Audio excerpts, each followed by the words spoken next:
Buenas tardes, bienvenidos a nuestra sesión de filosofía y el contenido de la sesión de la materia que vamos a tomar va a ser, como sabéis, el libro de Penuel, que lamentablemente no tengo a mano, pero bueno, así va. Y sabéis que en este slot, en este horario, tenemos filosofía un día y literatura en otro. Pues da la casualidad que con Penuel combinamos filosofía y literatura. Entonces, la sesión anterior, que fue literaria, estuvimos viendo cómo se hace, los preliminares de cómo se hace un análisis literario. Pues ahora vamos a continuar con ese tema y aplicarlo a el libro de Penuel, haciendo un análisis literario introductorio a la obra. Okay. Lo primero que podríamos preguntarnos es qué tipo de libro es Penuel, el rostro descubierto de Dios. Y eso pues sería para cualquier libro que se leyera, ¿no? Preguntarse pues qué tipo de libro es. Incluso antes de qué trata, qué tipo de libro es, en qué categoría encaja. Y vemos que Penuel, el rostro descubierto de Dios, es el primer volumen de una serie titulada La Saga del Dao del Zeni. La Saga del Dao del Zeni. El Tao, que comúnmente la gente pronuncia Tao, en realidad se pronuncia Dao, por si no lo sabéis. ¿Por qué lo escriben Tao si se pronuncian Dao? No lo sé, pero de hecho en otro formato de transliteración del chino a los lenguajes europeos, el nuevo se está escribiendo Dao en vez de Tao, se está escribiendo Dao con D. Pero bueno. Sí, mira lo de Muay Thai con Muay Thai. Es Muay Thai, sí. Muay Thai, Ok, entonces las otras tres obras se titulan respectivamente Betel, más conversaciones con Hasatán, Babel, todas verdades, todas mentiras, y Azazel, más allá de dioses y demonios. Y esos completan la cuaterna literaria, son los 4 libros que son la saga del Dao del Zen. Y ahora vamos a entrar un poquito más en detalle. Penuel es una obra de literatura, es decir, de ficción, pero mientras que muchos de los detalles de la novela, en la cual domina principalmente el diálogo, son primordialmente ficticios, la temática del contenido no podría ser más real y actual. Y vamos a ver, cuando entremos más en la obra, la relación, el juego que hace entre lo real y lo ficticio, lo imaginario.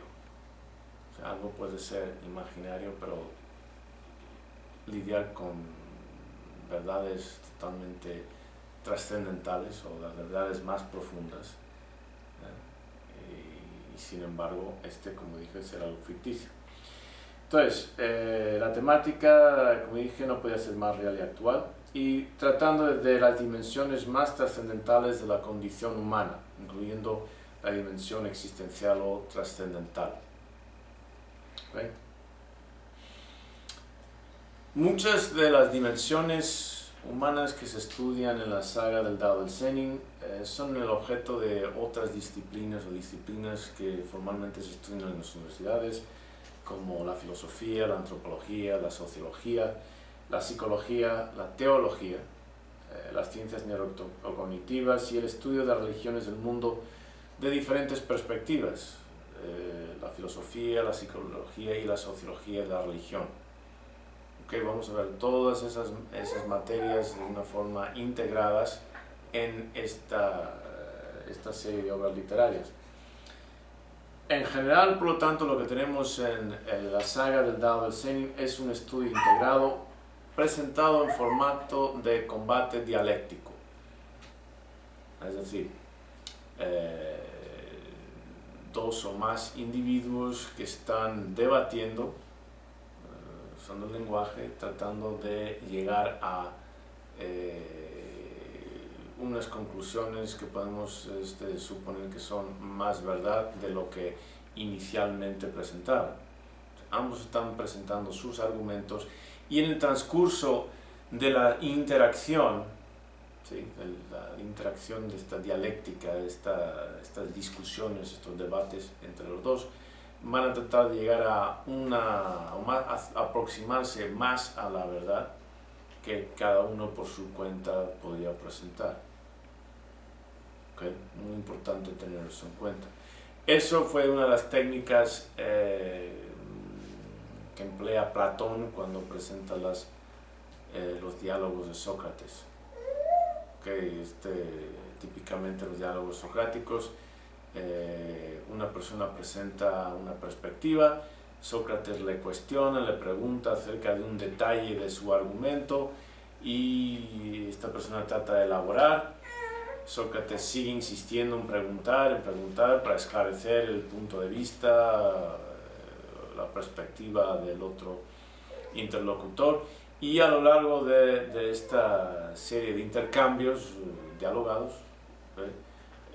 el lector, nosotros nos acercamos más a la esencia, la verdad del tema que están tratando. Y hay diferentes formas de llegar a eso.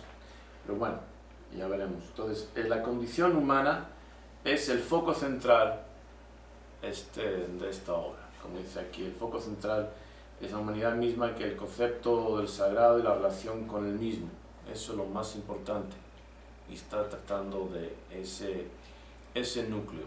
Ahí es donde va estos enfrentamientos dialogados entre los contrincantes. Esta relación entre el concepto de lo sagrado y la relación con el mismo, con frecuencia queda establecido por el convenio que conocemos por religión. Para una mayoría de la humanidad, lo sagrado es equivalente a lo divino. ¿Sí? Y el Zenin, en combate singular, mente a mente contra Dios y su aliado, el Satán, lucha para demostrar que esa equivalencia está no solamente mal encaminada, sino que es ambas causa y consecuencia de los mayores males de nuestra especie, incluyendo la pérdida de nuestro libre albedrío. O sea, esa equivalencia que establece casi todas las religiones entre lo sagrado y lo divino, y simplemente tomamos por sentado y no cuestionamos, pues desde el punto de vista del Zenin, eso viene a ser tanto causa como consecuencia de los peores males que acechan al ser humano. Entre ellas, la pérdida de nuestra libertad, de nuestro libre albedrío, la libertad que tenemos de tomar decisiones. Vamos a ver este análisis de los títulos. ¿Qué nos dicen los títulos sobre la obra misma? Okay, es muy importante. Okay,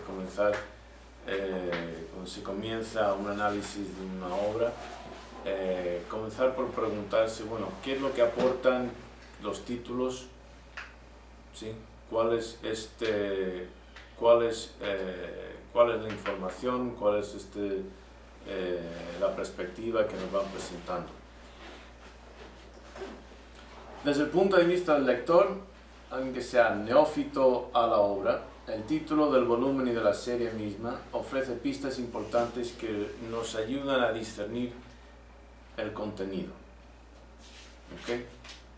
Y esto es muy importante. En general se aplica a casi cualquier libro, sobre todo cuando se presentan títulos un poco enigmáticos, nos van comunicando que hay información ya en el título. Por lo tanto, ¿cuándo comienza la obra? Un título. Quizás. Y portada. Quizás. Vamos a ver, porque de hecho en la teoría literaria la cuestión de cuándo comienza la obra o dónde está el origen de la obra es algo muy disputado, como vamos a ver. Okay, tenemos el título y vamos a ver ciertos aspectos del título. Viendo el título, la primera palabra es Penuel. Penuel es el lugar bíblico, mítico, donde Jacob, el prócer del pueblo de Israel, lucha con Dios o con un ángel o ambos, como descubriremos en la obra, y vence. Eso siempre ha sido algo enigmático, paradójico para los creyentes. ¿Cómo es posible que Dios luche con un hombre y pierda? Sí, pero ahí está. Como resultado de su acto de valentía y perseverancia, Dios cambia a Jacob de nombre. Pasa de ser Jacob a Israel. Así es como el pueblo de Israel recibe su nombre. ¿Okay? Aquí está en Génesis 32, de 25 a 32. Y habiéndose quedado Jacob solo, estuvo luchando alguien con él hasta rayar el alba.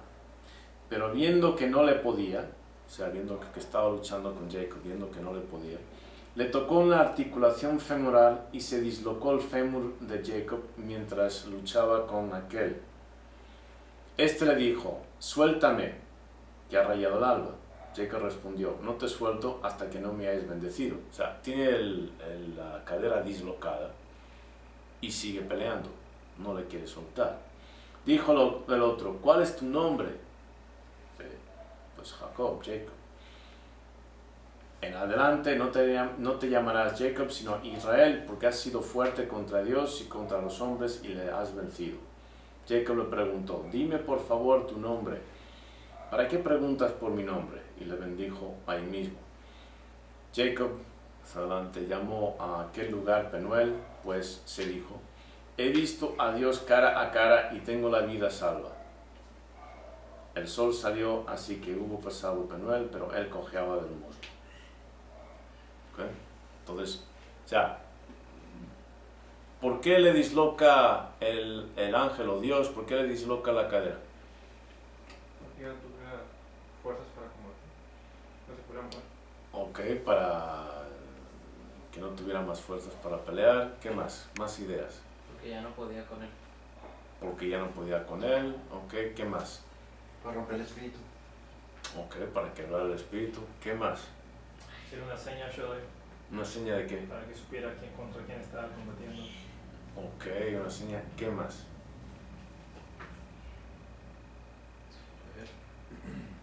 Su poder. Su poder. Una prueba. ¿Qué más? ¿Qué Para más? que se rindiera. Ya hemos dicho eso. Están de noche peleando. ¿Qué más? Para que supiera que fue real la experiencia. Para que supiera que fue real la experiencia y no un sueño. Para que supiera que no fue un sueño, sino que fue real, de verdad transcurrió. ¿Ok?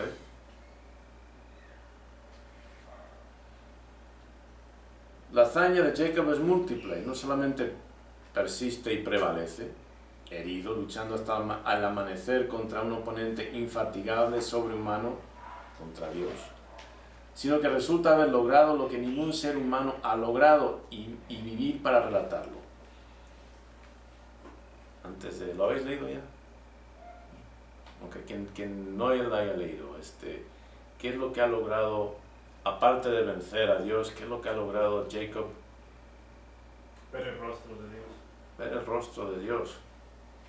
¿Okay? Ver el rostro de Dios. Ningún otro personaje bíblico ve el rostro de Dios y vive para contarlo. ¿Okay? Y aquí vemos en Génesis 33, de 11 a 20. Yahvé hablaba con Moisés cara a cara, como habla un hombre con su amigo. Luego volvía Moisés al campamento, pero su ayudante, el joven Josué, hijo de Nun, no se apartaba del interior de la tienda. Dijo Moisés a Yahvé: mira, tú me dices, haz subir a este pueblo, pero no me has indicado a quién enviarás conmigo, a pesar de que me has dicho, te conozco por tu nombre y también has hallado gracia a mis ojos. Ahora, pues si realmente he hallado gracia a tus ojos, hazme saber tu camino para que yo te conozca y halle gracia a tus ojos, y mira que esta gente es tu pueblo. Respondió él: yo mismo iré contigo y te daré descanso. Contestóle: si no vienes tú mismo, no nos hagas partir de aquí. Okay. Es Moisés vacilando con Dios. Pues, ¿en qué podrá conocerse que he hallado gracia a tus ojos, yo y tu pueblo, si en eso, en que tú marches con nosotros? Así nos distinguiremos yo y tu pueblo de todos los pueblos que hay sobre la tierra. Respondió Yahvé a Moisés, haré también esto que me acabas de pedir, pues has hallado gracia a mis ojos y yo te conozco por tu nombre. O sea, me caes bien y por lo tanto pues te voy a consentir. Entonces dijo Moisés, déjame ver por favor tu gloria. Él le contestó, yo haré pasar ante tu vista toda mi bondad y pronunciaré delante de ti el nombre de Yahvé, pues hago gracia a quien hago gracia y tengo misericordia con quien tengo misericordia. Y añadió, pero mi rostro no podrás verlo, porque no puede verme el hombre y seguir viviendo. Solamente Jacob consigue ver el rostro de Dios, pelear con Dios y seguir viviendo. O sea, estamos hablando con un personaje bastante excepcional en la Biblia. Pero ya... ¿Por qué no se menciona mucho a Jacob? Porque si no leía apenas no sabía que... Sí había escuchado de Jacob, pero no nunca. Pues... depende de qué religión bíblica estás leyendo, o sea, a qué perteneces. Si fueras judío, oirías muchísimo de Jacob, porque es el prócer, si de ahí viene el nombre, entonces le oyes muchísimo. Pero el énfasis típicamente del catolicismo es muy diferente al del judaísmo. Okay. Sin entrar en más detalle. Pero ahí dice, pero mi rostro no podrás verlo porque no puede verme el hombre y seguir viviendo. Jacob siendo la excepción que confirma la regla. Entonces, en la primera palabra del título ya tenemos mucha información, ¿sí?, para entender el libro. Ya en la primera palabra del título. Sí, páginas escritas, pues 2 páginas simplemente para aproximarnos un poco a la primera palabra del título. Y todavía queda. Entonces, ese es el caso tanto en el análisis literario como en el análisis filosófico. Las palabras son importantes. ¿Qué significan las palabras? Entonces, ¿en qué consiste el texto? Sabemos que incluye el título, pero toda esta información ¿es parte del texto o no? Sí, sure. Ok, ¿pero está escrito en el texto? No, sure. No. Entonces, las personas que no saben, o que no se les ocurre, que no tienen acceso a este tipo de perspectiva, a este conocimiento para este tipo de análisis, pueden valorar el texto de la misma forma que alguien que sepa profundizar. No, sure. No. Entonces, por eso mismo los autores y los analistas literarios, sobre todo los autores del siglo XX latinoamericanos enfatizaron esto mucho. El texto se completa con la lectura. O sea, el texto está ahí, pero está incompleto. Es como un código, hay que descodificarlo. Es como un código encriptado. Y el lector, ¿sí?, de acuerdo a su conocimiento, a sus capacidades, descifra el código. Entonces, el texto finalmente queda en la mente de cada lector. Entonces, aunque exista un libro, hay tantos textos, en realidad, como existen lecturas del libro. Ni siquiera lectores, lecturas. Porque esta es nuestra segunda pasada para muchos de vosotros de este libro, estamos empezando de nuevo. Y va a ser muy diferente a la primera. ¿Okay? Pues cada vez que un lector lee un libro, no es el mismo libro, es otro libro. ¿Por qué?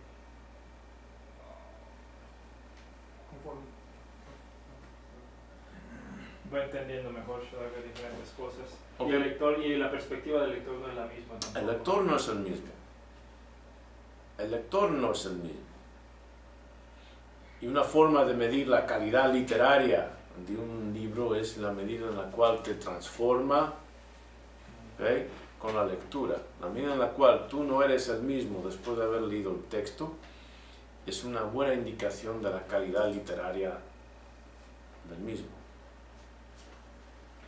¿Sí? Ok, continuamos. El pasaje bíblico de Génesis 32, capítulo 32, versículos 23 a 32, no solamente otorga su nombre a la obra, Penuel, rostro descubierto de Dios, sino que resume conceptualmente, alegóricamente, la temática central de su contenido. El Senin, llamado también Jacob, ve el rostro de Dios al descubierto, en su realidad. Persevera en su lucha contra él y contra la ignorancia de los hombres y prevalece en ambos casos. Entonces, ahí está más o menos resumido en el título la esencia de la obra. Claro, en código. Hay que descifrarlo. Hay que saber, hay que traer cierto conocimiento de antemano para poder llevar una lectura completa del libro. ¿Okay? Ahora, leemos un libro nuevo, no lo hemos visto nunca, no estamos familiarizados con la temática del texto, en este caso pues es de una tradición religiosa que conocemos, o por lo menos deberíamos estar más o menos familiarizados, pero vamos a suponer que sea de otra tradición, pero la metodología aquí es la misma. O sea, hay que seguir la misma metodología. La palabra Penuel, ¿qué significa? La investigamos. Investigando la palabra, ¿sí?, investigando otras referencias, vamos a ir profundizando en lo que esa palabra nos transmite y en la manera en la cual esa palabra nos ayuda a aproximarnos al texto. ¿Okay? El rostro descubierto de Dios. Nadie, salvo Jacob, ve la cara del rostro descubierto de Dios y vive para contarlo. ¿Okay? Pero aquí, en la obra, ¿okay?, lo que se trata es de reproducir el evento de Penuel, de descubrir el rostro de Dios. ¿Para quién? Para el lector. Para el lector. Y esperemos que la gente no se muera como resultado, ¿no? Pues ya sabemos que algunos lo han leído y están vivos todavía. Bien, pero en vez de, después de haber visto la cara de Dios, en vez de sumarse a la creencia en el obscurantismo religioso que esclaviza a los hombres, se mantiene el Senin en su firme ateísmo libertador. De ahí que no cambia su nombre, no cambia de nombre a Israel, sino de identidad a Senin. Sabemos entonces, analizando el título mismo de la obra, de que se trata de una batalla sin cuartel entre una fuerza divina y un oponente humano, y sabemos por adelantado que el humano prevalece. Todo eso del título, ¿sí? Pero quedan muchas preguntas por contestar, entre ellas, ¿de qué tipo de batalla se trata? O sea, en la Biblia, en Penuel, pues sabemos que están luchando, un tipo de lucha, pues la lucha grappling, como lo llamamos en inglés, es la forma de combate cuerpo a cuerpo más antigua y más universal del ser humano. ¿Okay? Pero en este libro, ¿de qué tipo de lucha se trata? Igualmente, ¿quién es el humano que no se rinde ni sucumbe? Para la primera pregunta tendremos que recurrir al texto. Para responder la primera pregunta vamos a tener que recurrir al texto, pero para la segunda podemos recurrir al título mismo, no de la obra, ¿no?, sino de la cuadrilogía, de la saga del Dao del Senin. ¿Okay? Entonces aquí tenemos acceso a la respuesta. El Senin, o sea, el ser humano contra el cual está luchando Dios, y vamos a ver que no solamente Dios, este es el Senin. ¿Qué es un Senin? Eso debería ser, otra pregunta para investigar. No es una palabra común y corriente esté en el vocabulario castellano, ni siquiera esté en el vocabulario de las lenguas occidentales. Entonces, lo correcto o lo apropiado, siguiendo nuestra metodología de análisis e investigación, es buscar qué es el Zenin. Si recurrimos a Wikipedia, vemos lo siguiente. El término japonés Zenin es una palabra tomada del chino medio, Zenin, significa persona inmortal, conocido también en el taoísmo como Jan, inmortal, trascendente, genio, mago, o Jin, sabio, ermitaño. ¿Okay? Eso si vamos a Wikipedia. Pero nos debemos contentar con lo que nos ofrece Wikipedia. ¿Okay? ¿Por qué no? En este caso, ¿por qué no?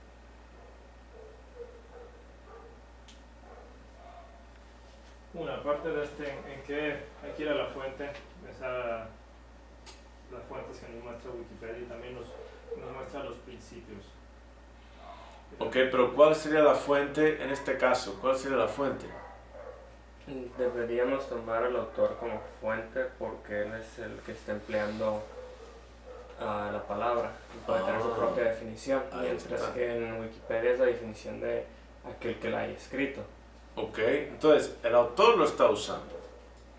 Entonces deberíamos buscar a ver si encontramos en la obra del autor algún lugar donde define o explica qué significa Zenin para él o ella, en este caso él.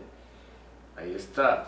Entonces si recurrimos a otra búsqueda dentro de la obra del autor mismo, podemos encontrar una descripción mucho más detallada y explícita del personaje del Zenin que nos ayudará a aproximarnos más al significado verdadero del título y de la obra misma. Y ahí es donde, si hacemos nuestro trabajo de investigación como buenos detectives, vemos que en las anotaciones para el 16 de noviembre de 2010 de la obra del autor La Bitácora de Shodai, el Dao del Zenin de Manbarryu, volumen 2, Grandes Espíritus y Leyendas, vemos en la anotación número 71 una anotación con el título de El Zenin. ¿Okay?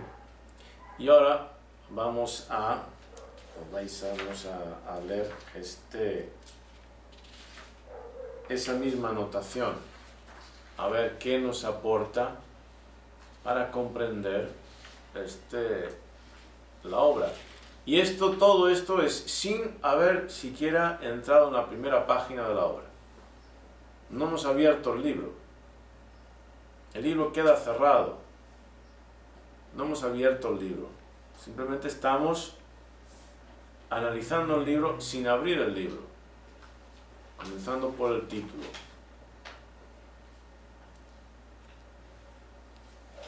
¿Dónde comienza el libro entonces? ¿Seguís pensando que comienza en el título? Comienza el lector ya. No hay donde termina, pero ¿dónde comienza? El autor. Quizás. La mente del autor. Pues quizás también la mente del autor, pues sí. Okay. Es una pregunta que vamos a dejar abierta. Ok, entonces, ¿quién tiene una copia del escrito? ¿No? ¿Quién ha traído una copia? Nadie. Ok. Lourdes, ¿tienes una copia? ¿Puedes empezar a leer el título de anotación, el Zenin? ¿No la tienes a mano? Sí, la tengo. En su libro Ok. también hay. Aquí. Ah, venga, por favor, empieza a leer para nosotros. ¿Nota al lector? En la página 4, título de la anotación, el Zenin.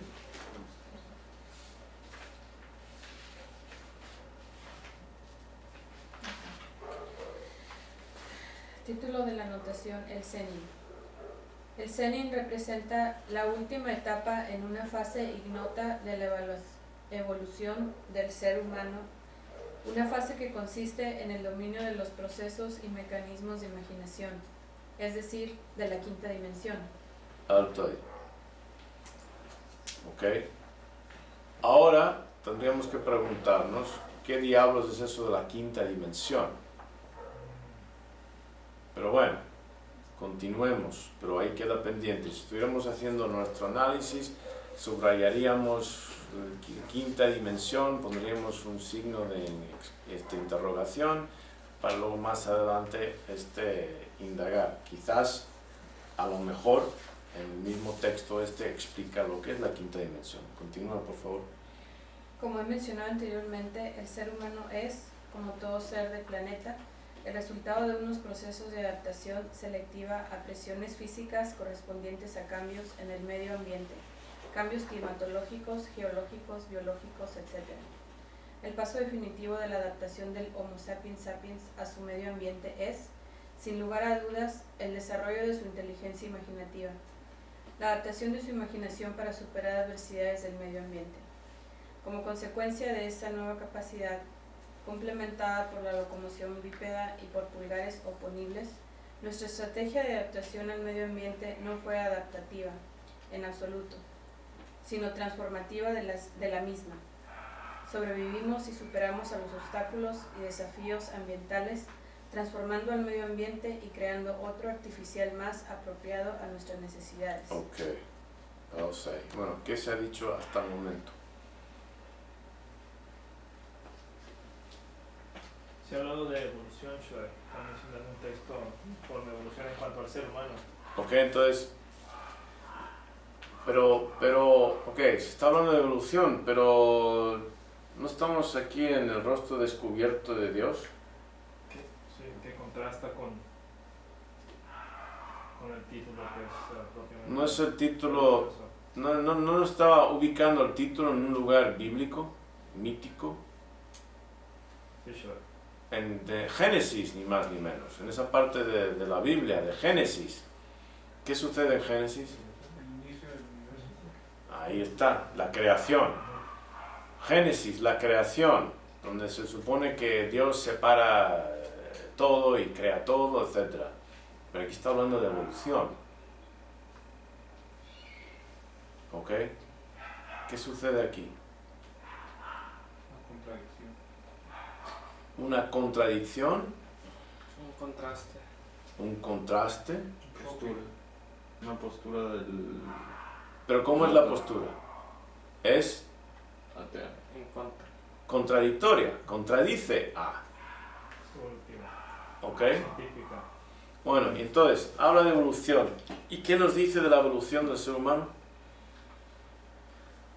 Evolucionó su imaginación para adaptar al ambiente, no para adaptarse al mismo. Ok, evolucionamos la capacidad. Las presiones ambientales nos llevaron a desarrollar la capacidad para cambiar nuestro propio ambiente. Que en vez de desarrollar alas o pezuñas o cuernos o escamas o etcétera, no, o sea, en vez de las presiones no nos llevaron a que nosotros en última instancia nos adaptáramos al medio ambiente, sino que nos llevó a que desarrollemos la capacidad de empujar en contra del medio ambiente, adaptar el medio ambiente a nosotros. Conforme el medio ambiente nos fue empujando, acorralando, de pronto se dio algo jamás visto en la evolución, la capacidad de nosotros empujar en contra del ambiente. Nosotros podemos responder al ambiente, ¿ok? Y eso es gracias a nuestra capacidad de imaginar. Okay. ¿Qué más dice aquí? Aquí dice algo más, algo al inicio, la primera frase, daos una pista. El Zenin representa la última etapa en una fase ignota de la evolución del ser humano. Ignota. ¿Qué significa ignota? Ignoto. ¿Ignoráis lo que significa ignoto? Ok. ¿Ignoto o Ignoto. ¿qué significa ignoto? ¿Ok? ¿Qué significa ignorante? Desconoce. Alguien que desconoce. Entonces, ese sufijo ig, ¿ok? ¿Qué significa? Ignoto es no conocido ni descubierto. No conocido y descubierto. Las maravillas de la tecnología actual, ¿no? Donde se puede con ¿qué? Un iPad, ir a Google. Perfecto. Está bien, hay que usar la tecnología. Entonces, desconocida. ¿Ok? Entonces, ¿cómo se diría esa frase sustituyendo ignota por una palabra así más coloquial? Desconocido. ¿Es misterioso? La frase entera. ¿Cómo sería? Zenin representa la última etapa en una fase desconocida de la evolución del ser humano. Ahí está. Fase desconocida del ser humano. Wow. ¿Ok? ¿Y en qué consiste esa fase?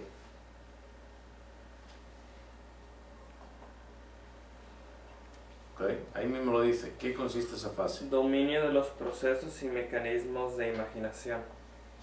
Ok. Wow. Dominio de los procesos y mecanismos de imaginación.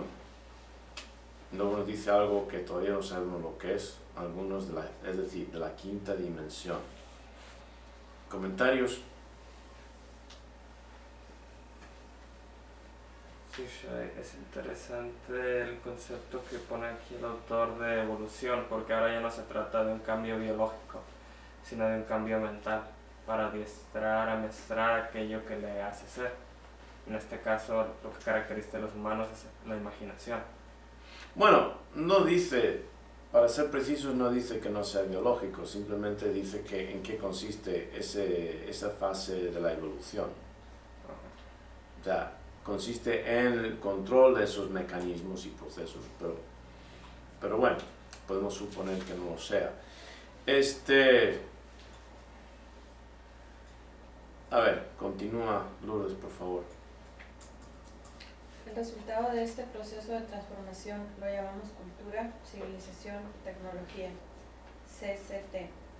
Esta cultura, civilización y tecnología se manifiesta no solamente en el medio ambiente físico, sino que tiene su expresión primordial y ulterior en nuestras mentes, conscientes e inconscientes, y más concretamente en la denominada quinta dimensión de la imaginación e imaginocepción. Con el desarrollo de la quinta dimensión, Homo sapiens sapiens trascendió la misma evolución biológica que le llevó a su avance, poniendo un alto prácticamente a los procesos evolutivos biológicos que aún se propagan en el resto de los seres del planeta. Para todo propósito significante, Homo sapiens sapiens ya no evoluciona biológicamente. Ok, entonces, ¿qué nos dice estas últimas frases? ¿Qué nos aporta? La quinta dimensión de la imaginación.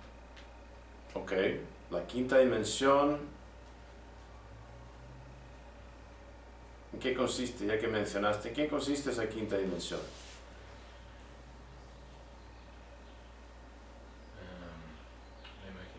La imaginación, imaginocepción, como dice aquí.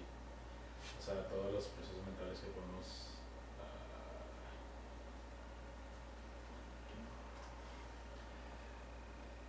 Que alguien que le ayude. En nuestra mente, la quinta dimensión consiste en la mente consciente e inconsciente.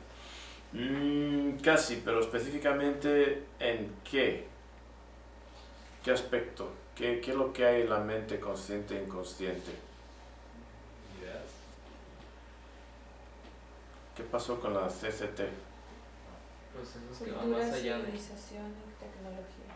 Ok, entonces eso está grabado en nuestra mente conscientes e inconscientes. Ahí está.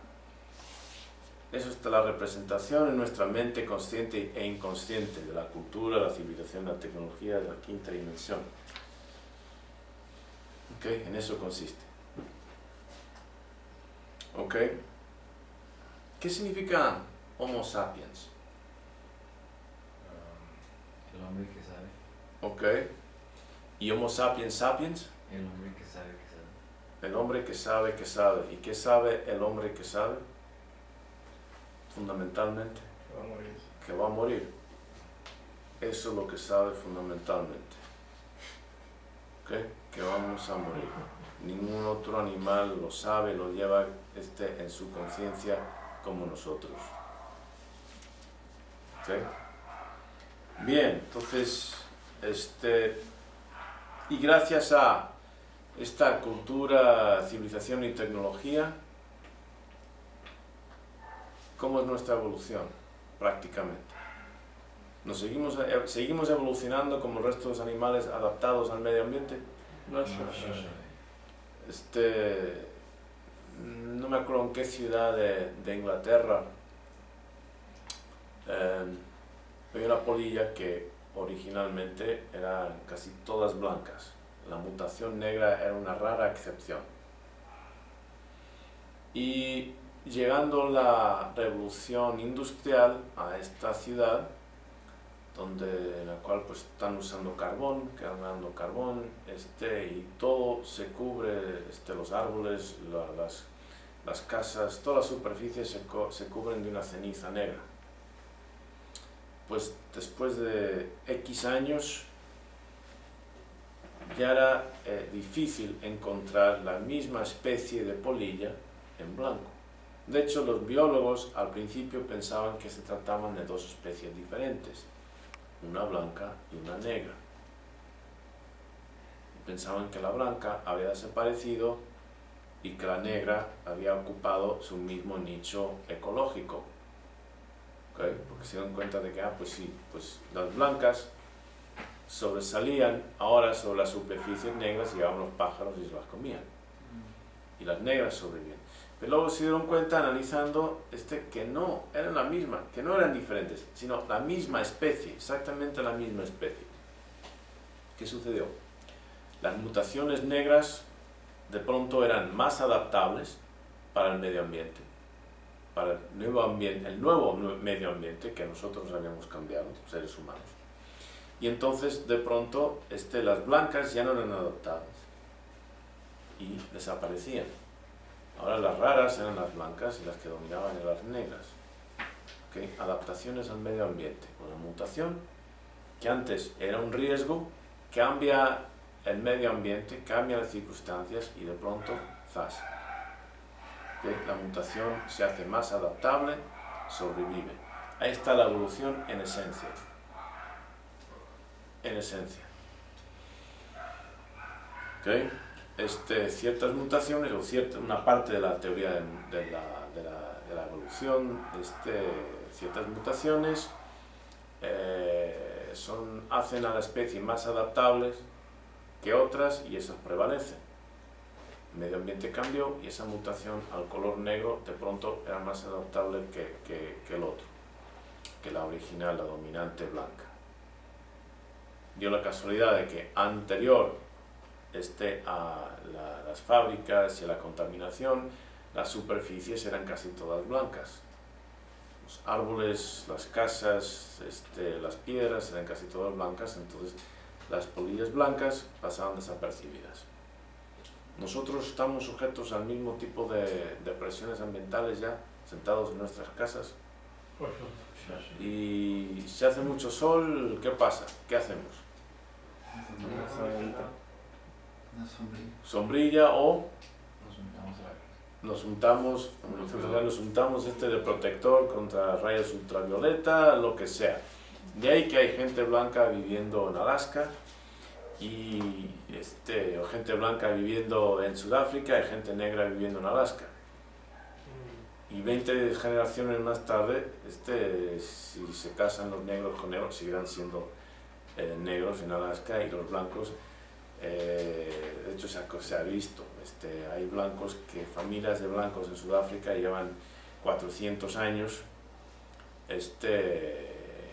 y siguen blancos, no se convirtieron a negros por estar expuestos al sol.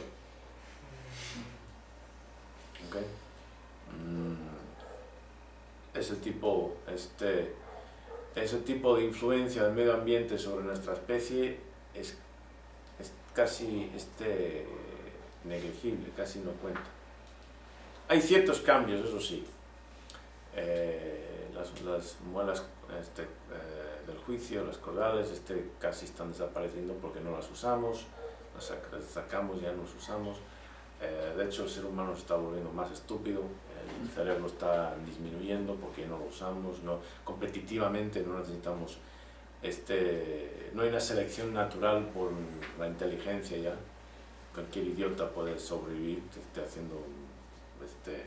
tirando una palanca en una fábrica, puede sobrevivir. Pero bueno, eso en realidad es el resultado de nuestra creación, nuestro ambiente, pero no por el ambiente natural. ¿Sí? Ok. Vamos a continuar, por favor, el siguiente párrafo. No obstante, la quinta dimensión resultó ser para Homo sapiens sapiens un ambiente tan hostil, tan temible, tan abrumador como podía serlo cualquier ambiente físico. Tanto así que dio lugar a una condición esta vez mental, psicológica, emocional. Más despacio, por favor. Y espiritual. Y espiritual, que denominamos la condición existencial humana y que se resume como la condición del ser que crea la idea de la permanencia. Ejemplo: la inmortalidad, dimensiones y seres sobrenaturales y fuerzas cósmicas, etc. En un universo donde lo único que permanece inmutable es el cambio.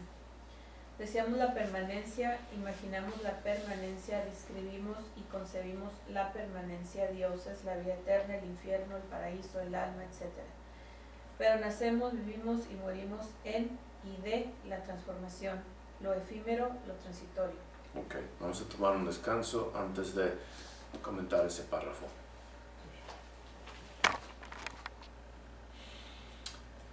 Muchas de las dimensiones humanas que se estudian en la saga del Dao del Zenin son el objeto de otras disciplinas o disciplinas que formalmente se estudian en las universidades, como la filosofía, la antropología, la sociología, la psicología, la teología, las ciencias neurocognitivas y el estudio de las religiones del mundo de diferentes perspectivas, la filosofía, la psicología y la sociología de la religión.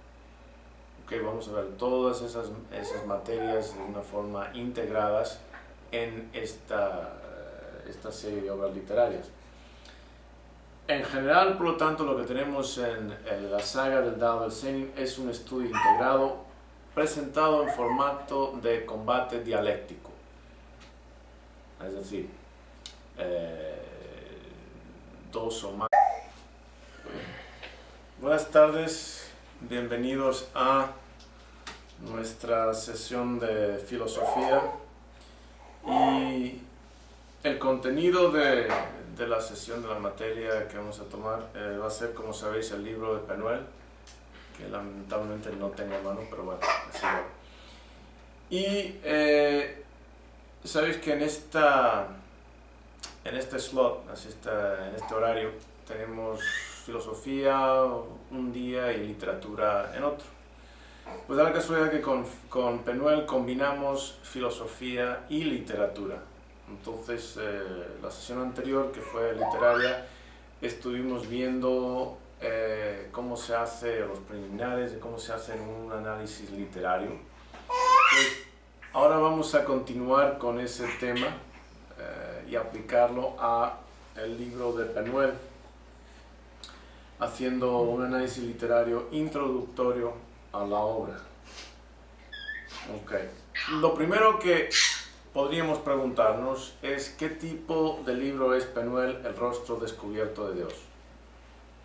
Y eso pues sería para cualquier libro que se leyera, ¿no? Preguntarse pues qué tipo de libro es. Incluso antes de qué trata, qué tipo de libro es, en qué categoría encaja. Y vemos que Penuel, el rostro descubierto de Dios, es el primer volumen de una serie titulada La saga del Dao del Zenin. la saga del Dao del Zen. El Tao, que comúnmente la gente pronuncia Tao, en realidad se pronuncia Dao, por si no lo sabéis. ¿Por qué lo escriben Tao si se pronuncian Dao? No lo sé, pero de hecho en este otro formato de transliteración del chino a los lenguajes europeos, el nuevo se está escribiendo Dao en vez de Tao, se está escribiendo Dao con D. Pero bueno. Sí, mira lo de Muay Thai con Muay Es Muay Thai, Es sí. Muay Thai, no, Ajá. Ok, entonces las otras tres obras se titulan respectivamente Betel, más conversaciones con Hasatán, Babel, todas verdades, todas mentiras, y Azazel, más allá de dioses y demonios. Esos completan la cuaterna literaria, son los 4 libros que son la saga del Dao del Zen. Y ahora vamos a entrar un poquito más en detalle. Penuel es una obra de literatura, es decir, de ficción, pero mientras que muchos de los detalles de la novela, en la cual domina principalmente el diálogo, son primordialmente ficticios, la temática del contenido no podría ser más real y actual. Y vamos a ver, cuando entremos más en la obra, la relación, el juego que hace entre lo real y lo ficticio, lo imaginario. O sea, algo puede ser imaginario, pero lidiar con verdades totalmente trascendentales o las verdades más profundas. Y sin embargo, como dije, será algo ficticio. Entonces, la temática, como dije, no podía ser más real y actual, y tratando de las dimensiones más trascendentales de la condición humana, incluyendo la dimensión existencial o trascendental. ¿Okay?